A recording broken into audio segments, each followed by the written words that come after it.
let's be real. We live in a world where AI and search engines are basically the gatekeepers to information. So how do you create content that doesn't just get found, but actually gets featured? Today, we're breaking down a really powerful framework called source-first publishing. It's all about building your content to win. Not just today, but for a long time to come. I mean, really think about this for a second. You pour hours, maybe even days, into a fantastic piece of content.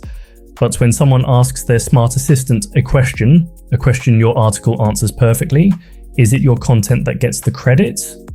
Or is it just invisible? This is the huge challenge we all face now.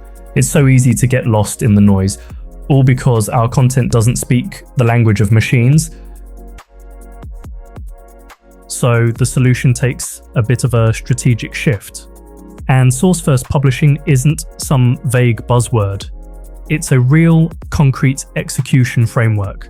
You should think of it like a blueprint for building your content. It makes it so structured, so machine-readable, and so laser-focused on what people are asking that AI assistants and search engines pretty much have to use it as a source. Okay, so how does this actually work? We're going to break it down into 4 simple parts. First, we'll start with the absolute foundation, user intent. Then we'll get into the editorial blueprint. That's how you write it. After that, the technical blueprint for engineering it all. And finally, we'll see how it all comes together for the big payoff. At the center of everything, and I mean everything, in this framework is one simple, non-negotiable rule. Before you write a single word, before you even think about a headline, you have to find and lock on to one precise user question. That question becomes the anchor for everything else you do. And you know the best part? You don't even have to guess what people are asking. The questions are already out there waiting for you. You can find them right in your search console, in those people also ask boxes on Google, and even hiding inside your own company in customer support tickets and sales team notes. Honestly, these are absolute gold mines for figuring out what people really want to know. And listen, not all questions are created equal. You've got to understand the intent behind the query. Is someone just trying to learn something that's informational? Or are they trying to do something like buy a product? That's transactional. Or maybe they just want to get to a specific page.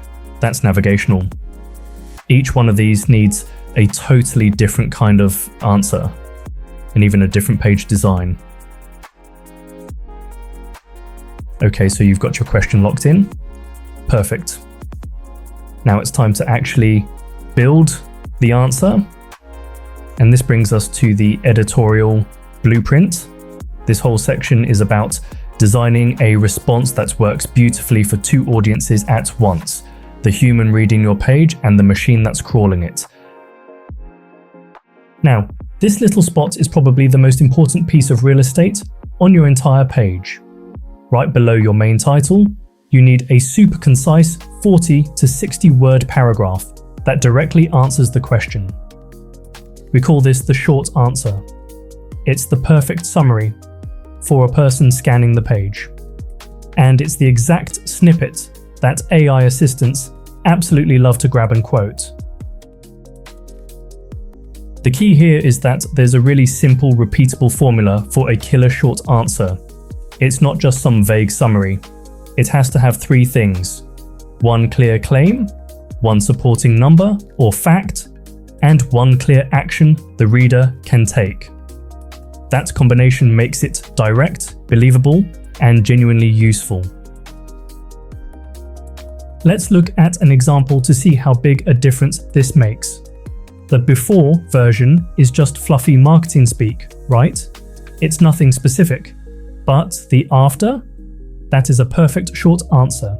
It makes a clear claim, increases efficiency, includes a supporting metric by 30% for 9 out of 10 clients, and gives a crystal clear call to action.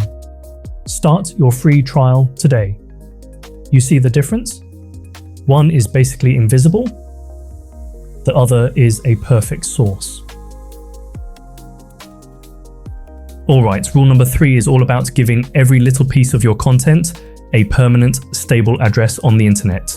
What this means is that you use one single URL for the page, and then you assign a unique, unchanging ID to every major section, like your H2 and H3 headings. Think of it like giving a specific street address to every single answer fragment on your page. So why is this such a big deal? Because these stable IDs create what we call a single source of truth. Think about it. Suddenly, there's no more content fragmentation, your internal links don't break when you update something, and most importantly, you're basically telling AI and search engines, hey, this right here, this is the definitive answer. You can trust it, and you can reference it forever. Alright, we've got the editorial side covered. Now we need to dive into the technical blueprint. This is the behind-the-scenes engineering that makes sure machines can perfectly understand, parse, and reuse all that amazing content we've just written. Now, this is a pretty big shift in how you probably think about content.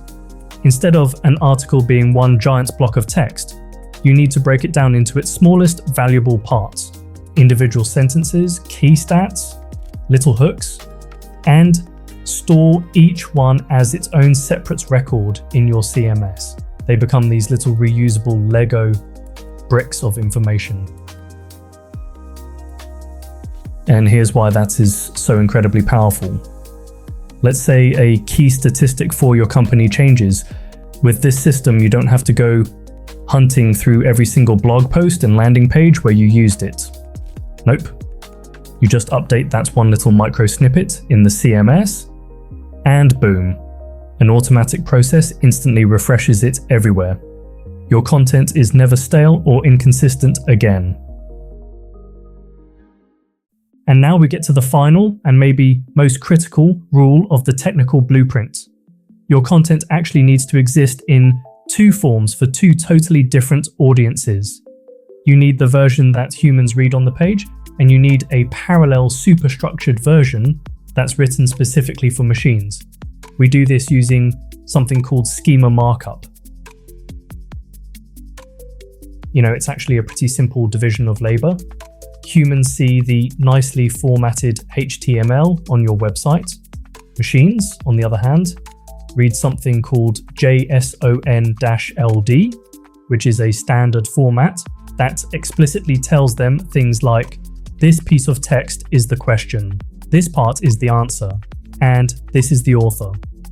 It removes all the guesswork for the algorithm. And here is the absolute most important part of using schema parity. What the human sees has to exactly match what the machine reads, especially that short answer we talked about. If the text on your page is even a tiny bit different from the text in your schema code, it can completely confuse search engines and seriously hurt your chances of being featured. They have to be identical. No exceptions. So you've done all the work, you followed the editorial and technical blueprints. What's the end result? What's the big reward for all this? Well, let's look at the payoff, because it's a really fundamental change in how your content actually works for you. Here it is. The whole thing boiled down into a super simple 5-step checklist you can use for every single pillar piece of content you create from now on. 1. Start with the user's question. 2. Write that perfect short answer. 3. Give everything stable IDs. 4. Store your snippets in one central place. And 5. Mirror it all with schema. It's a totally reproducible recipe for success. But the real payoff here is a shift in your mindset. You stop publishing these ad hoc, unpredictable posts that have a short shelf life. Instead, you start building a library of reproducible, long-term assets. These aren't just single-use articles anymore. They become measurable, high-performing engines for discovery that are out there working for you 24/7. This quote from the source material really says it all, doesn't it? You are literally trading a chaotic, unpredictable content process for one that delivers predictable results. You can actually measure your content's performance not just in clicks or traffic, but in how often it's cited and used as a legitimate source across the internet, including by AI. So, as we wrap this up, I'm going to leave you with one final thought. The next time you sit down to create a piece of content, ask yourself this question. Are you just creating a short-term expense? A post that's going to be forgotten in a week? Or are you building a permanent, high-performing asset that's going to pay you back for years to come? The choice is totally yours.